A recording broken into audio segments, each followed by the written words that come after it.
Nossa vida é cheia de marcos, né? Você já imaginou que, né, quando você se casou, você teve um marco na sua vida, você que se casou. Quando seu time ganhou o campeonato, foi um marco, principalmente na segunda-feira, né? Ele ganhou no domingo, na segunda-feira, você encheu o saco de todo o pessoal do trabalho, tal. Meu time ganhou.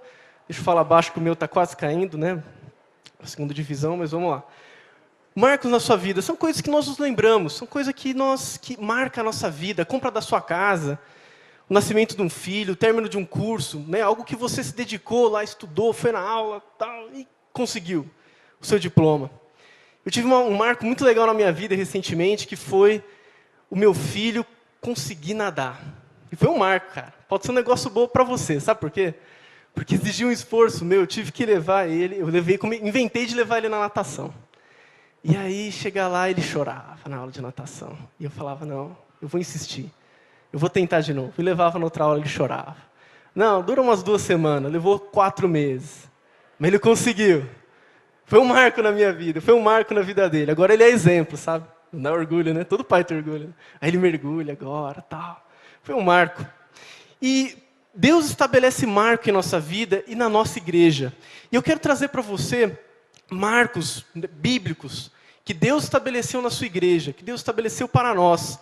E a importância desses marcos e como eles chegaram até aqui, né, até onde estamos. O primeiro que eu quero te falar é sobre a Páscoa. E já está aqui o verso, Deuteronômio 16, de 1 a 2. Acompanhem comigo.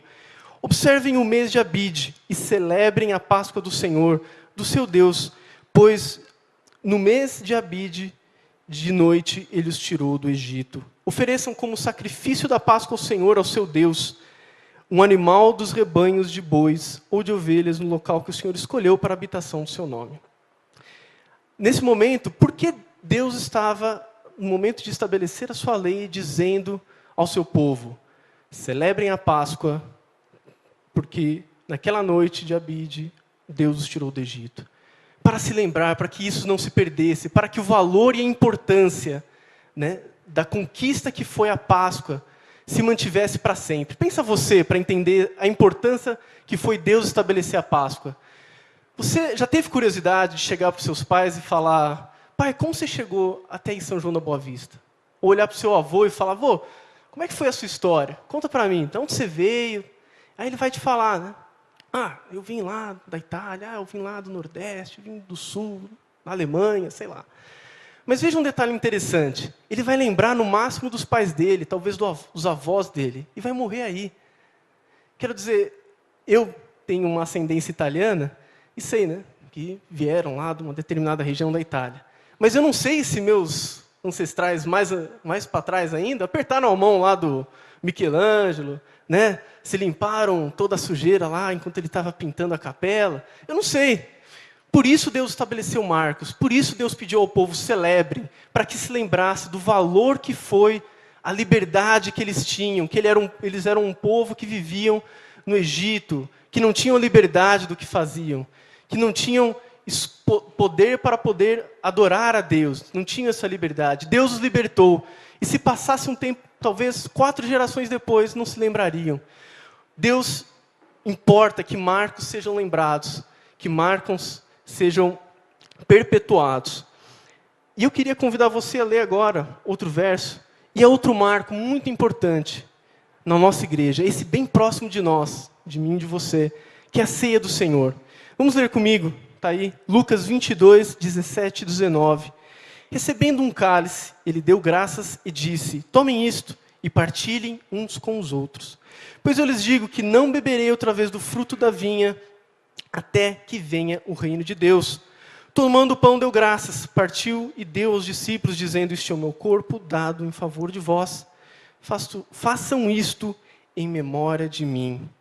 Este eu diria que é o lembrete mais importante, é o marco mais importante da vida do cristão.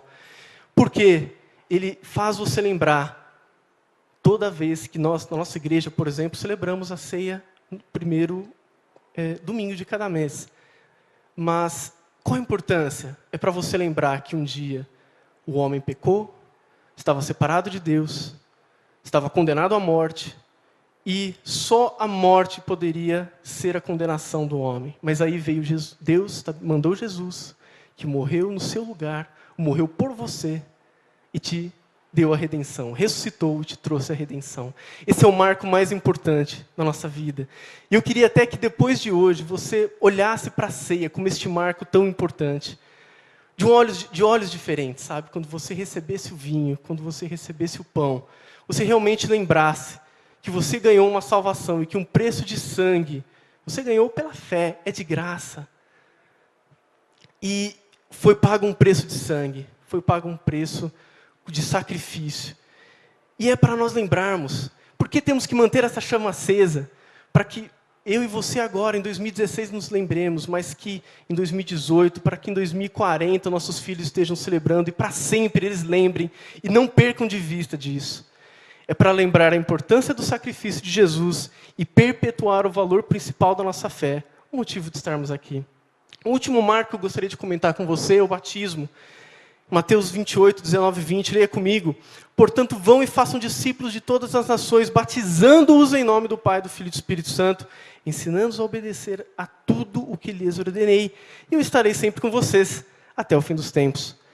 O marco na nossa vida do novo nascimento.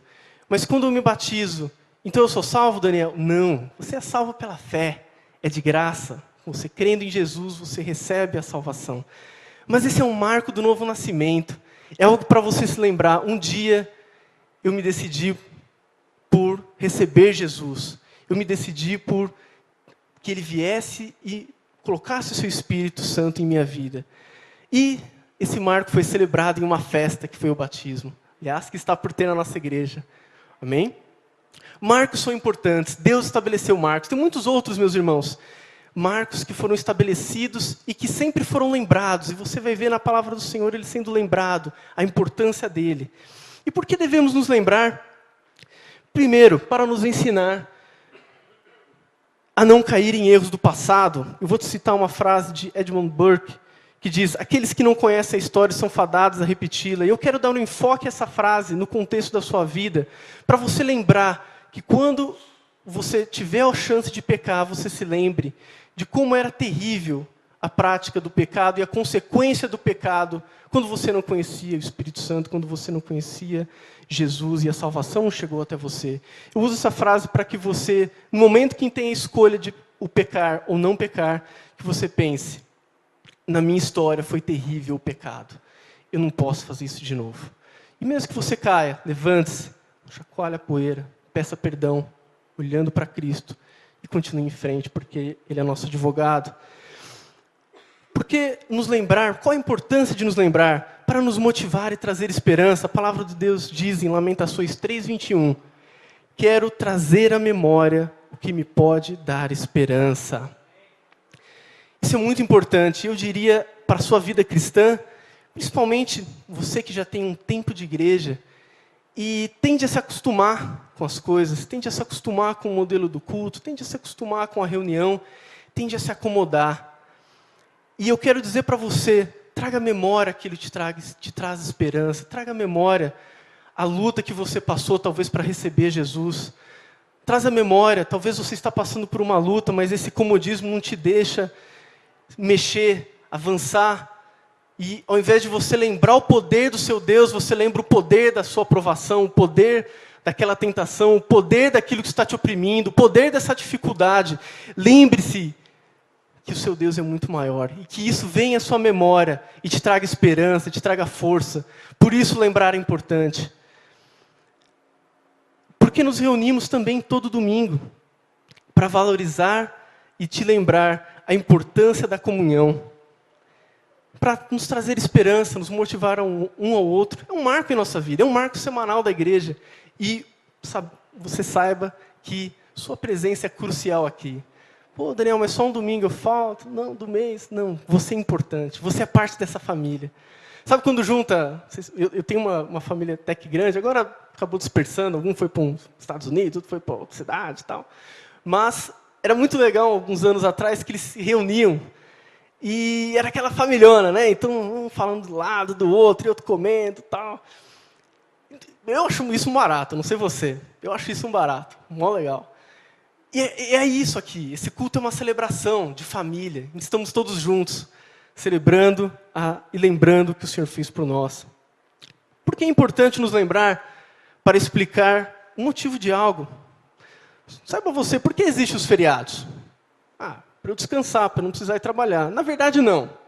O Dia da Independência, por exemplo, é para você se lembrar que um dia nós estávamos sobre Portugal governando nós. E veio alguém e falou, cara, nós temos autonomia aqui, tem que alguém pertinho da gente governar a gente. É por isso. Saiba você, os feriados são para isso, tá? Não é só para você descansar, não. E a ceia é um marco para nos lembrar também do motivo de estarmos aqui. Por que devemos nos lembrar? Para valorizar marcos de nova responsabilidade da vida. Isso porque às vezes a gente tende a esquecer, né?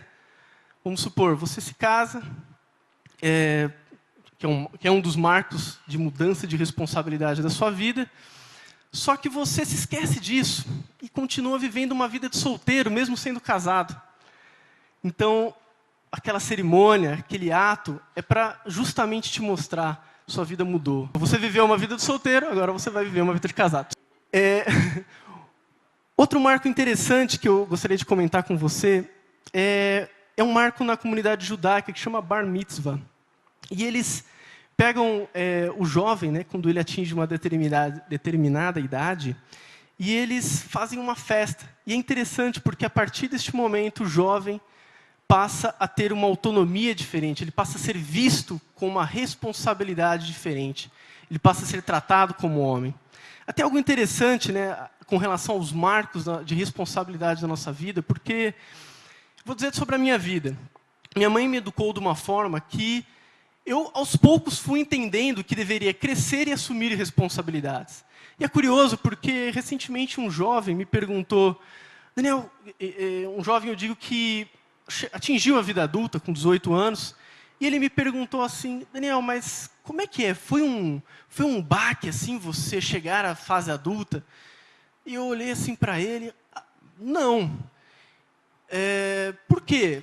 Porque agora eu tenho que fazer as coisas e tenho que me virar.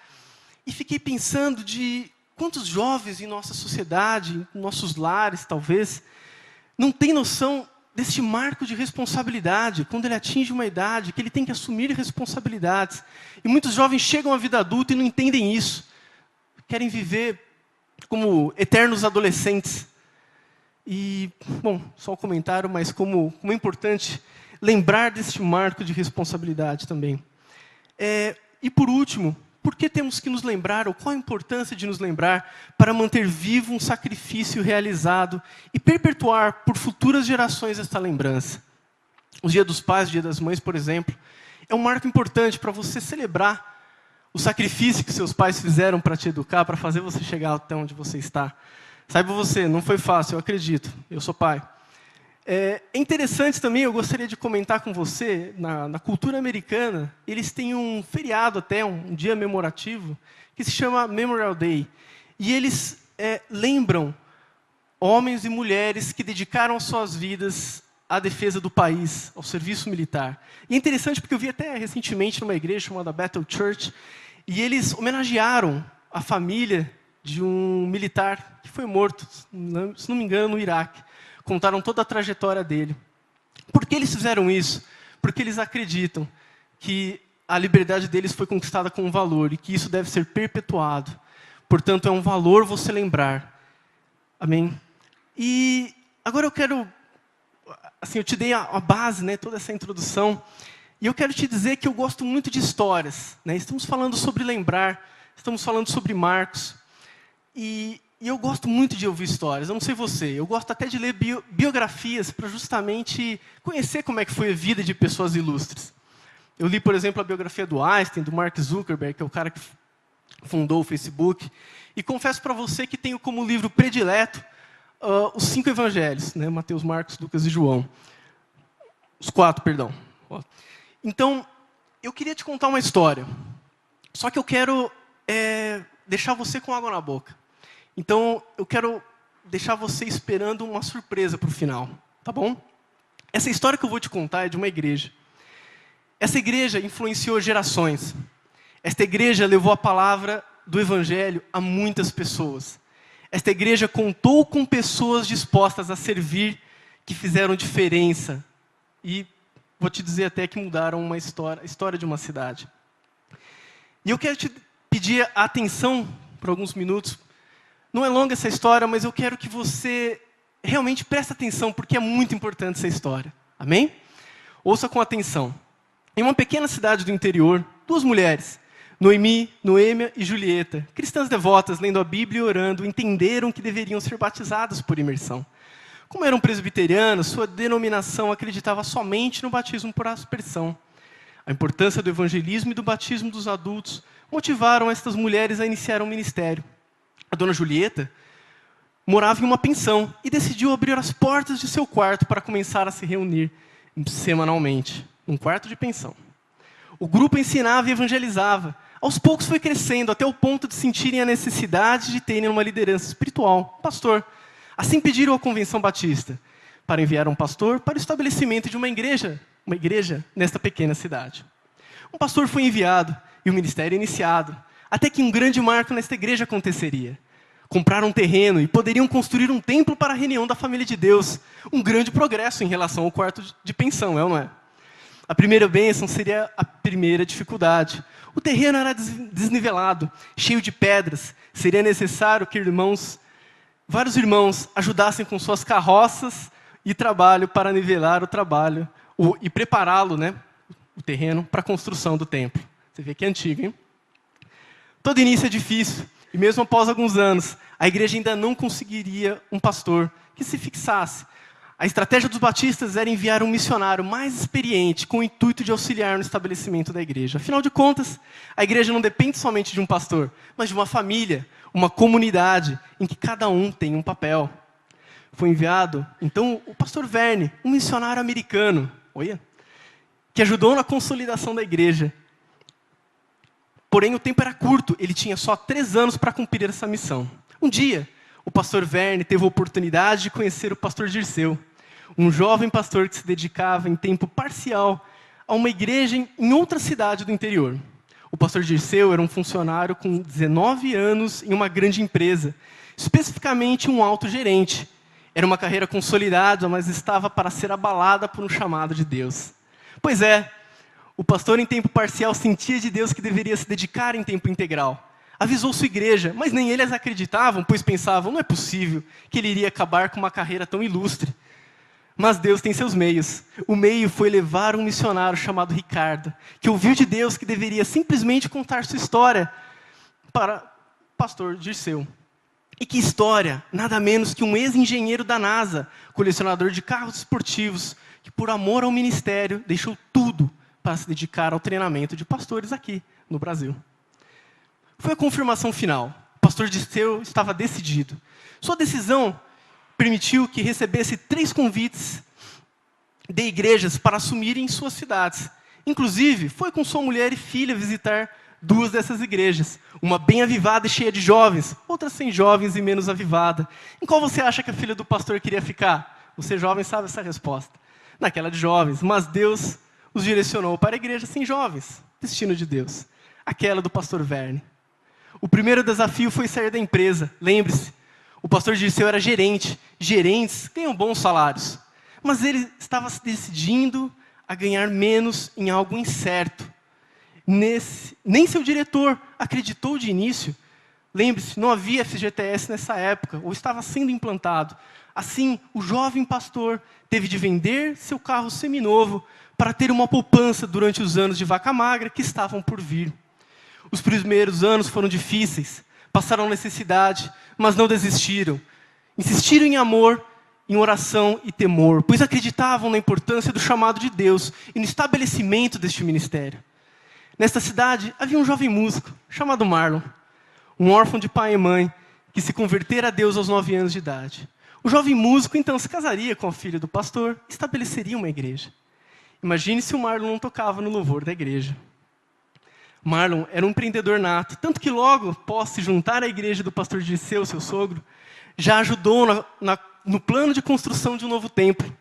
Com a ajuda de vários irmãos da igreja, conseguiram fazer o projeto e preparar tudo para o início da obra, que levaria alguns anos para ser concluída. O novo projeto do templo praticamente dobraria seu tamanho e capacidade.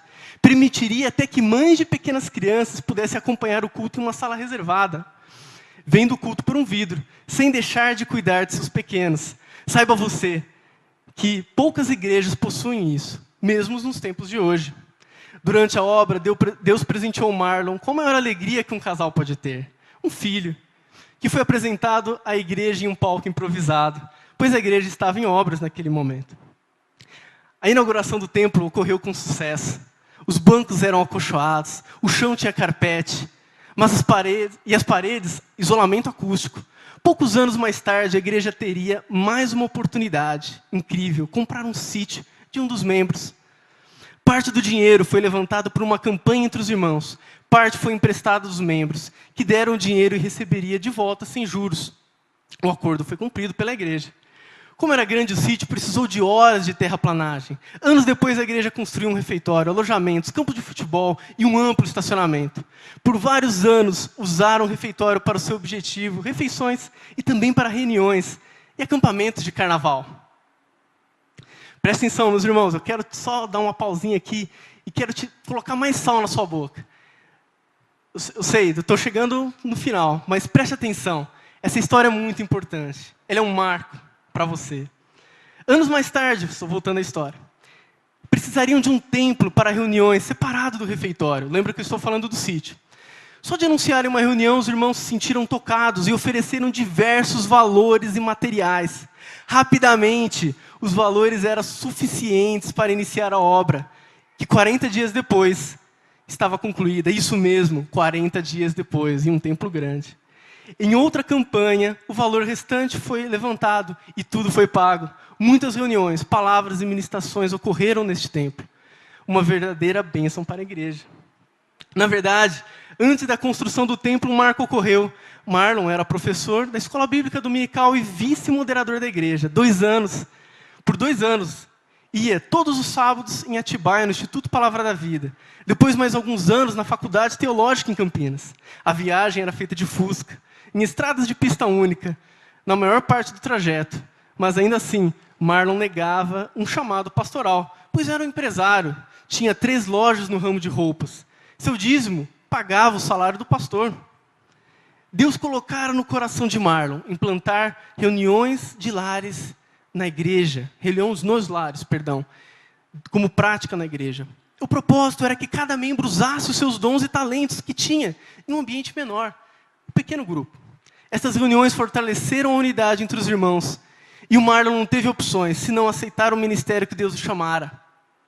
Mesmo sabendo que receberia como salário menos que o valor rendido por seus empreendimentos. Mas não hesitou em desfazer de suas lojas.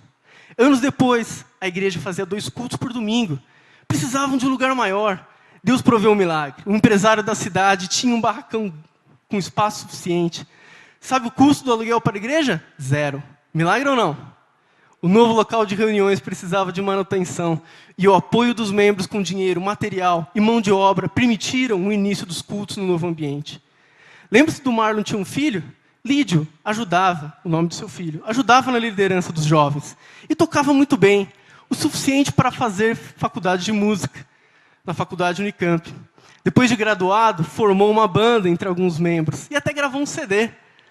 Acredita que uma vez eles tocaram ao vivo num programa voltado para jovens na Rede Super? E tocou até na Igreja Batista da Lagoinha? Uau, que história. Tinha seu estúdio e trabalhava como professor de áudio profissional. Nessa ocasião, viajou o Brasil inteiro e recebeu várias ofertas de emprego para trabalhar fora de sua cidade natal. Negou, por saber que Deus tinha algo em sua cidade. Fez com alguns outros irmãos um curso à distância promovido pela Igreja Videira para a formação de pastores. E foi questão de tempo para Deus chamá-lo para o ministério pastoral. Durante esses anos, desde a chegada do pastor Dirceu, 4 novas igrejas receberam pastores, enviados pela esta igreja, na pequena cidade que estamos falando. Alguns irmãos se mudaram de cidade, até de país. Outros irmãos decidiram continuar seu serviço a Deus em outras igrejas locais. Infelizmente, alguns se afastaram, e outros que haviam se afastado retornaram a esta família. Por este motivo, foi necessário um ambiente menor e mais aconchegante. Novamente, a ajuda da família de Deus com dinheiro, material e mão de obra doada permitiram que, em tempo, o templo estivesse pronto para uso. O templo, cujo terreno foi comprado pelos fundadores da igreja, lembra? O culto da virada de ano marcava a festa de início do uso deste novo templo para a igreja. Depois de consolidada como igreja, restava a consolidação de sua identidade, o seu propósito, de seus fundamentos de fé. E é exatamente este o presente desta igreja na história que eu estou te contando. O pastor Lídio tem liderado a igreja nesse sentido, junto com irmãos dispostos a, em amor, servir a igreja. Pois acredita que tais fundamentos permitirão um futuro de crescimento sólido, em qualidade e quantidade, em que valores são transmitidos para a nova geração e uma cultura local é transformada progressivamente, mesmo no mundo onde valores são destruídos. Acabou a história. Você gostou dessa história? É incrível, não é? Deixa eu te dizer uma coisa. Algumas pessoas aqui são veteranas e já olharam assim para mim quando eu comecei essa história, levantando a sobrancelha, assim, falando, rapaz, tipo um déjà vu aqui, né? Não sei se é assim que fala. Quem sabe quem são os personagens reais dessa história? Olha, tem várias mãos aqui, hein? Né? Essa é a sua história, igreja. Esta é a história deste templo. Essa é a história das pessoas que construíram este lugar. Eu quero que você lembre, e quero te contar isso, para você valorizar o sacrifício de homens e mulheres que deram a sua vida, que negaram uma carreira por amor ao serviço a Deus. Eu quero que você lembre com carinho que nada disso aqui foi fácil.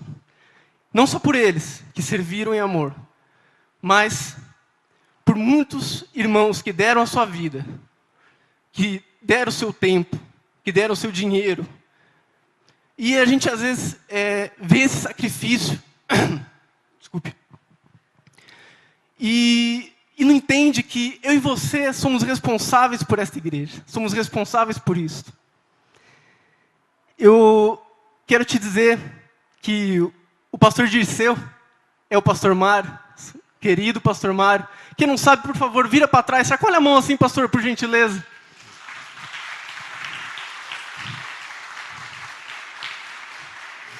Eu quero te dizer que o personagem real do meu pastor, do Marlon, é o pastor Anjo. Chacoalha aí, pastor. Você fala assim, suspeitei desde o princípio, né? E você já deve imaginar que o pastor Lídio é o pastor Tim, né? Chacoalha a mão aí, Tim. Inclusive, a dona Julieta Silva Barreto é um nome de rua aqui na cidade, sabia? Momento cultural para você. A Noemi Soares Neves também, né? Eu quero encerrar essa palavra. Deixa eu mostrar para você, né? Esse aqui é o templo que foi construído pelos fundadores da igreja. Nesse lugar, saiba você, onde eu estou olhando aqui era a entrada do templo, né? Para a Rua General Osório. Esse daqui é essa parede lateral. Essa parede aqui, se você parasse e ela pudesse contar a história que ela sabe, rapaz, ela contaria histórias para você que você ia ficar doido. Olha lá. Olha lá este homem. Que foto incrível. Que gostoso. É o palco, pastor? Era o palco da igreja, do templo antigo, é? Que da hora. Volta na segunda, né? Da parede, por gentileza. Olha o pastor Timóteo que está no colo do vô ali, ó, o pastor Mário ali, Dioclãs, do Dirceu, né? Tem mais alguém conhecido aí, pastor Anjo? Não? Pois é. E olha que coisa interessante, gente. Ontem veio um senhor aqui, que estava aqui no templo antigo, né? Antes disso ainda, eu falei, nossa, o senhor tem que vir aqui amanhã, pena que ele teve que ir embora. Meu irmão, essa história, a sua história, foi construída com sacrifício. E você faz parte para que essa história daqui a 40 anos seja contada. 77 anos, olha que da hora, cara. Eu me orgulho disso. E quero que você se orgulhe.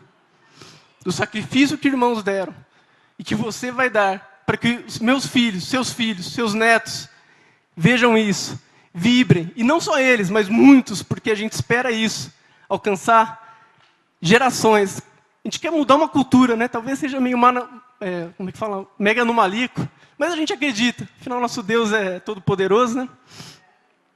E se você está nos visitando, né? Você está falando, puxa, eu vim aqui hoje, estou vendo tudo isso, caramba. Eu quero te dizer, você é muito bem-vindo. Se é pela primeira vez, saiba, nós esperamos que você faça parte dessa história, que você se junte a nós. Sinta-se muito bem-vindo, muito querido. Nós queremos mesmo que você se junte a nós. Você que já está nos visitando, mas ainda não decidiu, por favor, eu peço, nós queremos que você esteja conosco, participe desse batismo. Não deixe de vir nesses 2 workshops.